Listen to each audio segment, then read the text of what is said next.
ಪ್ರಮುಖ ವ್ಯಕ್ತಿಗಳಿರ್ತಾರೆ. ಒಂದು ಜನ್ಮ ನೀಡಿದ ತಾಯಿ, ಮತ್ತೊಂದು ಎಲ್ಲ ಸಾಕುವಿಕೆಯ ಬೆಳವಣಿಗೆಯ ಎಲ್ಲ ಜವಾಬ್ದಾರಿಯನ್ನು ಹೊತ್ತಿರುವಂತಹ ತಂದೆ.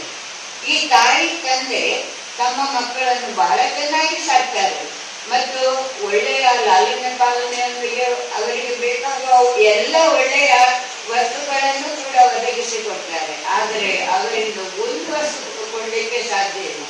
ಅದು ಯಾವುದು ಅಂತ ಹೇಳಿದ್ರೆ ಆ ಜ್ಞಾನ ಜ್ಯೋತಿ ಎನಿಸಿದ ವಿದ್ಯೆ.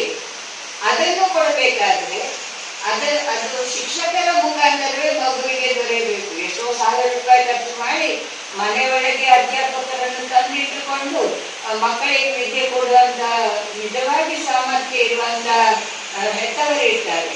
ಆದರೆ ಆ ಮಗುವಿಗೆ ಅದು ಜೀವನಕ್ಕೆ ಪೂರಕವಾಗುವಂತ ವಿದ್ಯೆ ಆಗಿರೋದಿಲ್ಲ.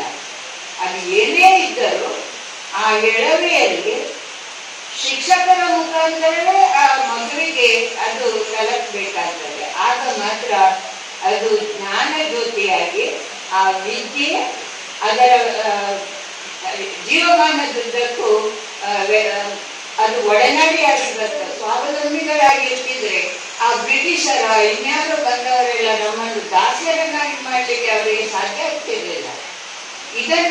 ಇದಕ್ಕಾಗಿ ಸ್ವಾತಂತ್ರ್ಯ ಪಡೆದಾಗ ಹೋರಾಟ ಮಾಡಿದ ನಮ್ಮ ರಾಜಕೀಯ ಧುರೀಣರು ಏನ್ ಮಾಡಿದ್ರು ಅಂದ್ರೆ, ನಮ್ಮ ದೇಶ ಮೊದಲಾಗಿ ಬಡತನವನ್ನು ನಿವಾರಿಸಿಕೊಂಡು ಎಲ್ಲಾ ಪ್ರಜೆಗಳು ವಿದ್ಯಾವಂತರಾದ್ರೆ ಅಂತ ವಿದ್ಯಾವಂತರು ದಾಸ್ಯಕ್ಕೆ ಯಾವತ್ತೂ ತಲೆ ತಗ್ಗುವುದಿಲ್ಲ. ಅದಕ್ಕಾಗಿ ಇಲ್ಲಿ ನಮ್ಮ ಇವತ್ತಿನ ಶಿಕ್ಷಕರ ದಿನಾಚರಣೆಗೆ ಕಾರಣೀಭೂತರಾದವರು, ಅಂತಹ ಶಿಕ್ಷಕರ ಉದ್ಯೋಗದ ಮಹತ್ವವನ್ನು ತಿಳಿದವರು ನಮ್ಮ ರಾಷ್ಟ್ರಪತಿಗಳಾಗಿದ್ದಂತಹ ದಿವಂಗತ ಎಸ್ ರಾಧಾಕೃಷ್ಣನ್ ರವರು.